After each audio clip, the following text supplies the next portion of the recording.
राहुल गांधी कुछ भी बोलते हैं तो भारतीय जनता पार्टी के लोगों कि जैसे पसीने निकल आते हैं, सर्दी में भी वो गर्मी महसूस करने लगते हैं और यदि गर्मी होती है तो उन्हें सर्दी लगने लगती है। कमोबेश यही हाल। राहुल गांधी इन दिनों लंदन में हैं और वो लगातार वहां पर तमाम समुदाय से सभी से जो है इंटरेक्ट कर रहे हैं, यूनिवर्सिटी में लेक्चर दे रहे हैं, कभी जर्नलिस्ट से मिल रहे हैं, कभी किसी से, तो सभी के आमंत्रण पे जा रहे हैं। तो कल रात उनका जो वहां लंदन में डायस्पोरा है उसके साथ में मिलना हुआ और वहां पर राहुल गांधी ने बात की और उसमें कहा कि आज जो भारत के बाहर तमाम देशों में भारतीय हैं वो भारतीय संस्कृत के वाहक हैं, भारतीय संस्कृत के और सभ्यता के रक्षक हैं, उनके कारण ही और आज उनके का जो सम्मान मिलता है, चीजें मिलती हैं, वो अपने आप में बड़ी बात है। लेकिन भारत में जिस तरीके से नफरत की आग बोई जा रही है उससे एक वक्त में बड़ा संकट पैदा होने वाला है। तो इन सब चीजों पे राहुल गांधी ने बड़ा बेबाक बोला, लेकिन समस्या यही है कि भारतीय जनता पार्टी के लोगों को, आरएसएस के लोगों को समझ नहीं आता है और वो ऊल जलूल कमेंट करना शुरू कर देते हैं। हालांकि उससे राहुल गांधी को कोई नुकसान नहीं है। क्या कहा राहुल गांधी ने, उसे समझने की जरूरत है। Sam Pitroda ji, Virendra Sharma, member of parliament,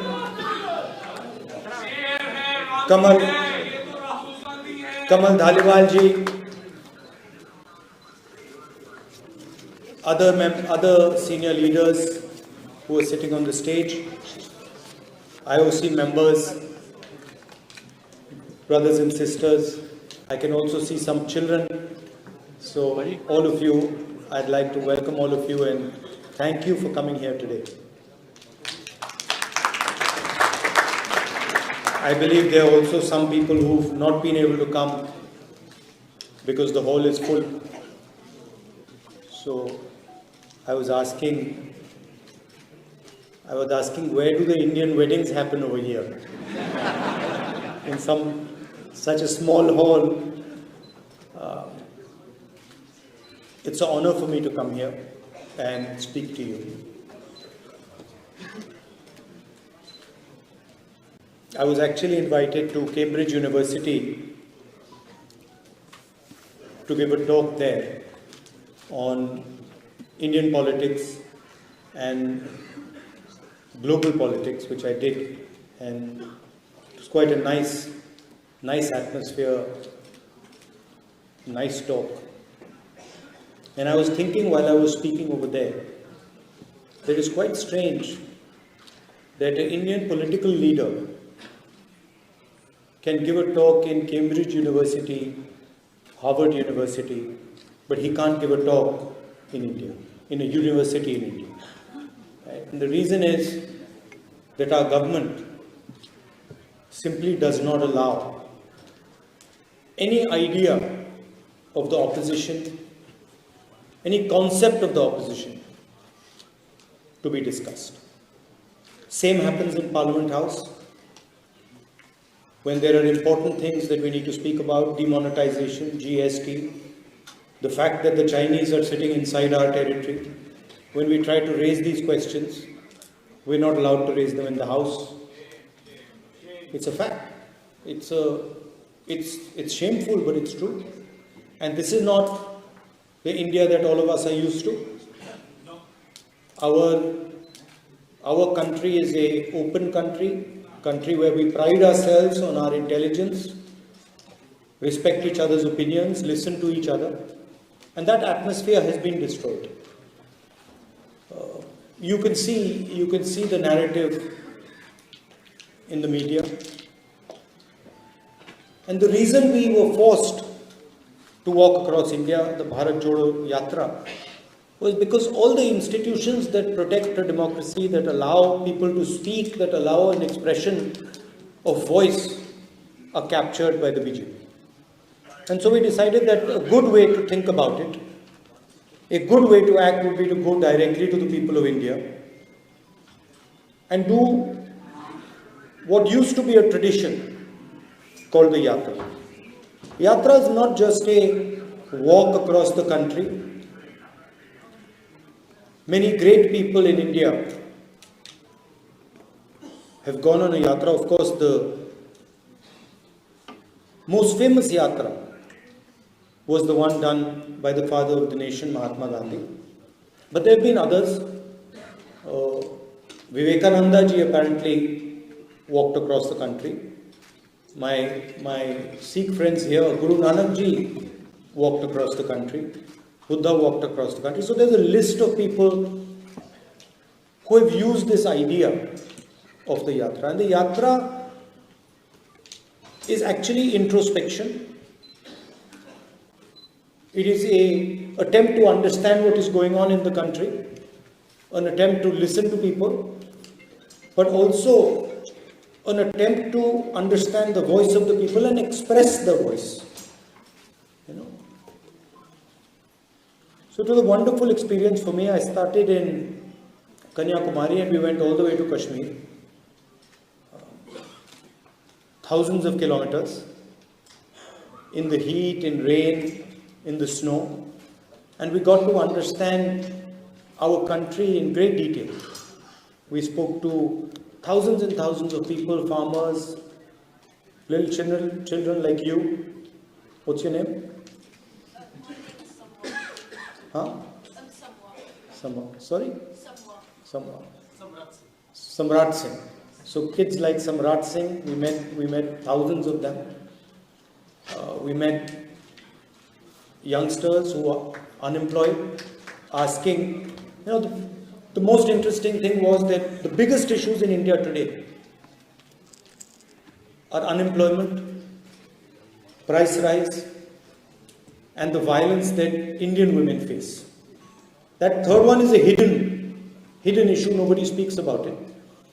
But when you walk across India and you talk to people, those are the three things that you hear. Most women complaining about the violence that they're facing, the fact that they are worried to walk on the streets of our country, huge amount of unemployment, and price rise, and the concentration of wealth. One or two business people controlling pretty much every business. Everybody knows the name. He's become especially famous lately. You can see a lot of sort of reports about his wealth. So you can see that, and it's at the expense of the Indian people, because when there's no competition in a country, right, and one person is making all the money because of his political connections, the strength of the country, the energy of the country is wasted and weakened. So one of the things that we've been pushing is that we need to allow as many youngsters who want to enter business. We need to support all of them. We need to make sure that the banking system doesn't just work for one or two people, but works for youngsters, for millions of people who want to build a business. So these are the type of things that we discussed on the yatra. And it was a very good experience. Also, I'd like to thank many of you who walked with us.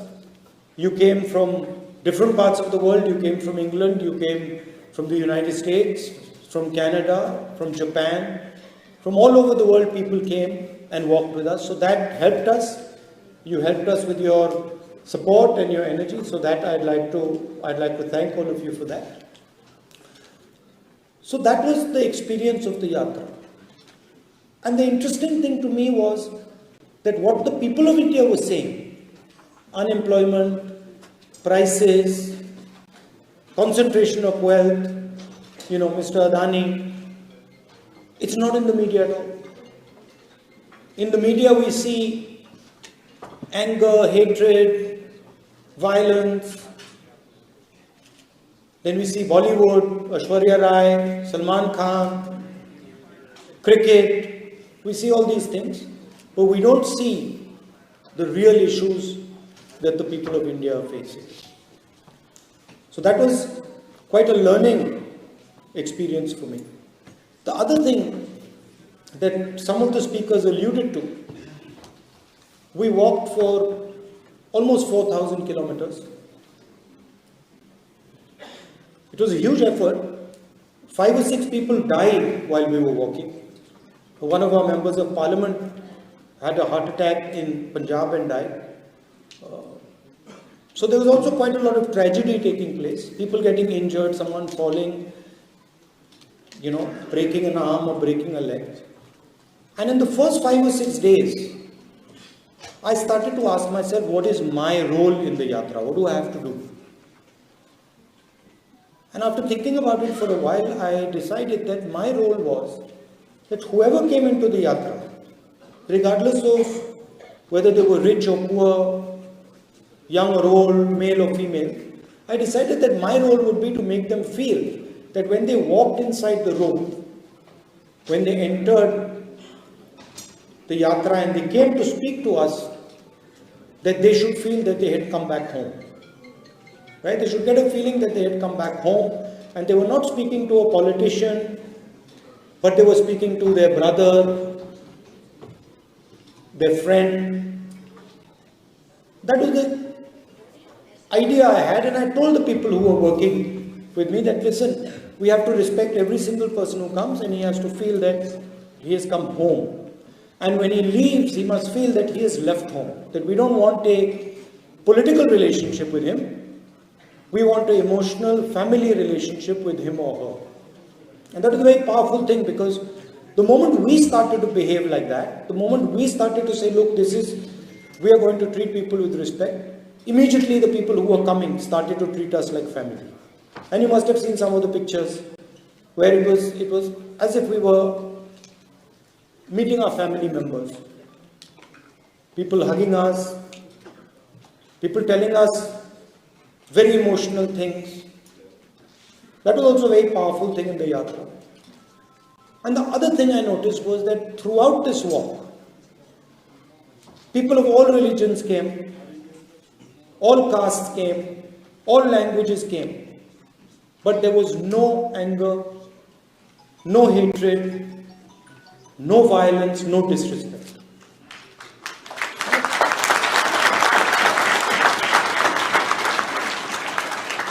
And so the yatra was demonstrating to the whole country what the real India is about.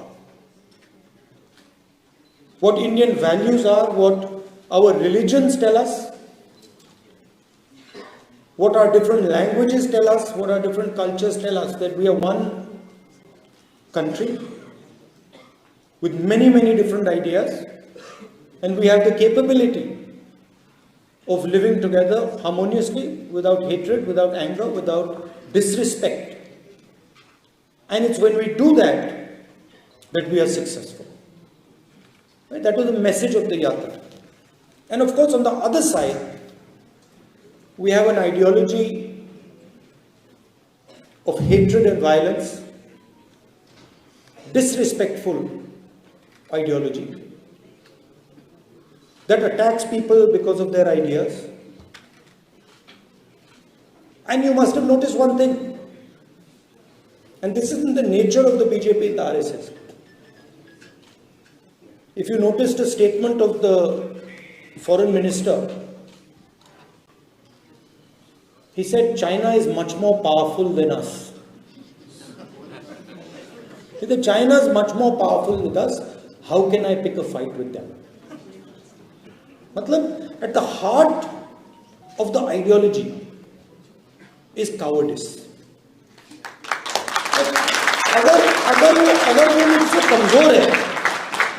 अगर वो मुझसे कमजोर है तो मैं अपने 5-10 मित्रों के साथ उसको पीट दूंगा, मगर अगर वो आरएसएस वालों से तगड़ा है तो फिर भाग जाते हैं। और सावरकर ने अपनी किताब में लिखा है, अगर आपने पढ़ी हो, जो उनकी किताब है उसमें लिखा कि एक दिन उन्होंने और उनके 5-6 मित्रों ने एक मुसलमान व्यक्ति को पीटा और उस दिन उनको बहुत खुशी हुई। तो देखिए, अगर 5 लोग एक आदमी को पीटते हैं और फिर उनमें से किसी एक व्यक्ति को बड़ी खुशी हो रही है, वो कायरता ही है। अगर लड़ना ही है तो एक व्यक्ति से जाके अकेले लड़ लो, मगर नहीं, 5-10 लोग सावरकर जी के साथ एक व्यक्ति को पीटते हैं। तो इनकी आइडियोलॉजी में यह भी है, if someone is stronger, and the foreign minister of the country is saying it, you imagine he is saying China is stronger than us, so we can't fight with them. Acha, the British were stronger than us, so then we shouldn't not have fought with them. How would we ever get independence? How would we ever get independence if we had followed the BJP's principle and the RSS principle that if they're stronger than us, if they're stronger, then we don't fight them out. We would be still ruled by the British.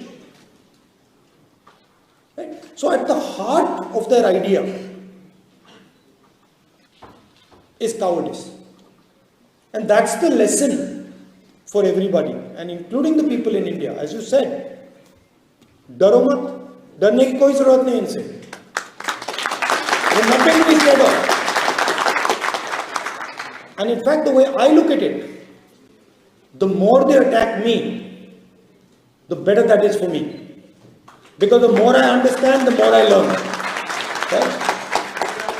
So this is a fight between courage and cowardice. It's a fight between respect and disrespect. It's a fight between love and hatred. जो मैंने कहा था भारत छोड़ो यात्रा में, नफरत के बाजार में हम मोहब्बत की दुकान खोलने आए हैं.